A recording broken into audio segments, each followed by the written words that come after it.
Hey, parents of 8th grade language arts students. Mr. Dickinson here. I'm just giving you a quick video on some things that we did this week and a preview of what's coming up this next week.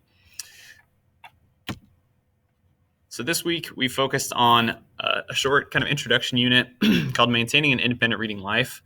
On Monday, we analyzed our reading lives. We spent some time looking backwards and looking forwards at the things we've read in the past and the things we want to read in the future.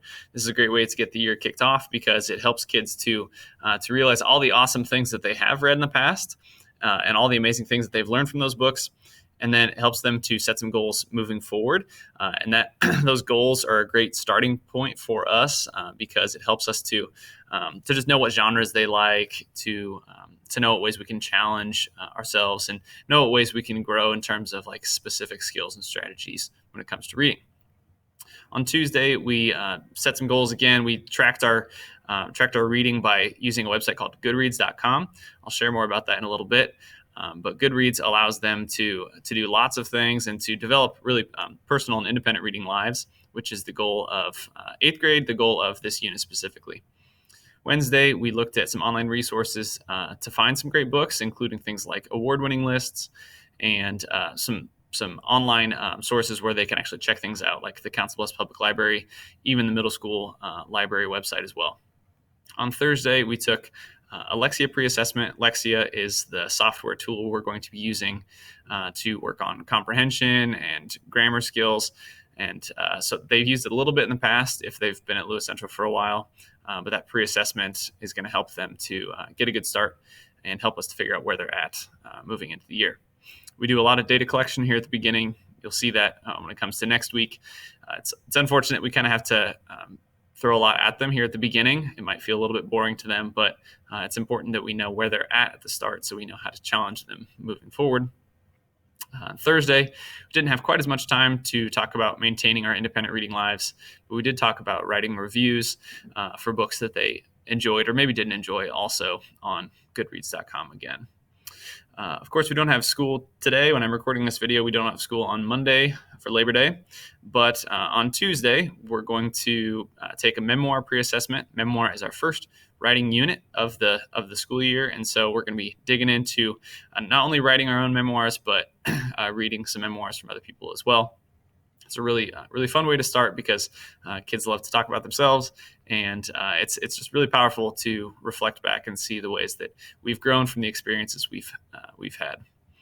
Wednesday and Thursday, we take the iReady reading assessment, and it'll take them most of the day Wednesday, a little bit of leftover on Thursday. Hopefully, we'll be able to move on to a little bit of other content on Thursday as well. And then Friday, we're actually getting started on that memoir unit, which I'm really excited about, and I hope they are too. A couple other things I wanted to talk about today.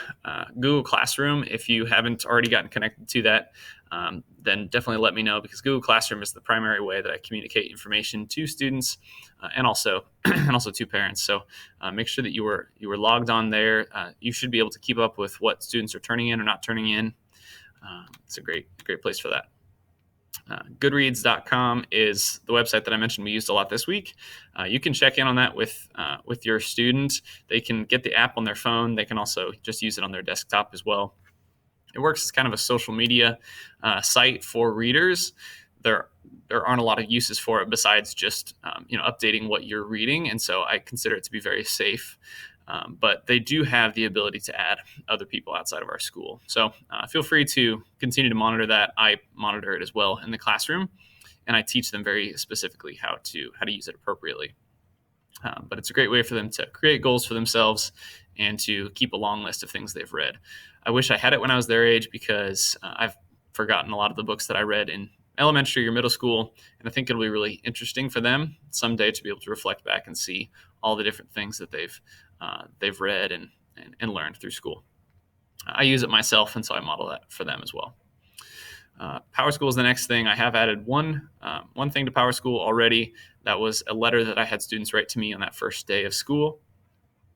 So you can double check to see if they turn that in or not. It'd be a good just test for you to see that you're familiar with PowerSchool and that you can use it, because it is an important technological and communication tool that we use each day. Homework, I threw a lot at students this week. Kind of. I would say the homework that I gave totaled about 10 or 15 minutes over the course of the last week or so, because I wanted students to get in the habit of actually completing homework. It's been a while for most of them, and they're probably needing to rebuild those habits. And so I threw a lot of little things at them this week, and I am keeping track of those homework assignments. I give a grade for it once we've collected so many homework assignments. I don't give specific or like individual grades for a lot of those really small things, but I do keep track, and it grows over time. So if they're not doing it consistently, it will come back to bite them later on. And then lastly, independent reading. Every kid should have an independent reading book. This weekend, I made sure that everybody took one home. So please check with them. They should be reading about 20 minutes per night. We did the math on that this week, and we said that if they're reading about 15 minutes or so in language arts class, 20 minutes in seminar each day, and then you add that on top of any time that they're reading at home or over the weekends or during breaks, it's very possible, based on our math, to get to 40 or 50 books per year. And so they were really surprised by that, and they didn't think that was anywhere near possible. But the math does work out at an average rate and an average amount of pages per book.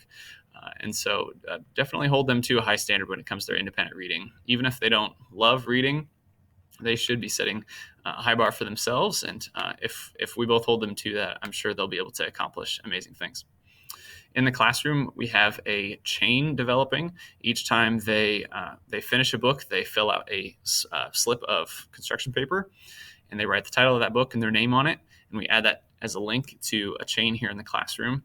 So far, that chain is about 4 or 5 feet long, and the goal throughout the school year is to stretch it around the room and connect it with the similar chains that are forming in the other 2 language arts classes.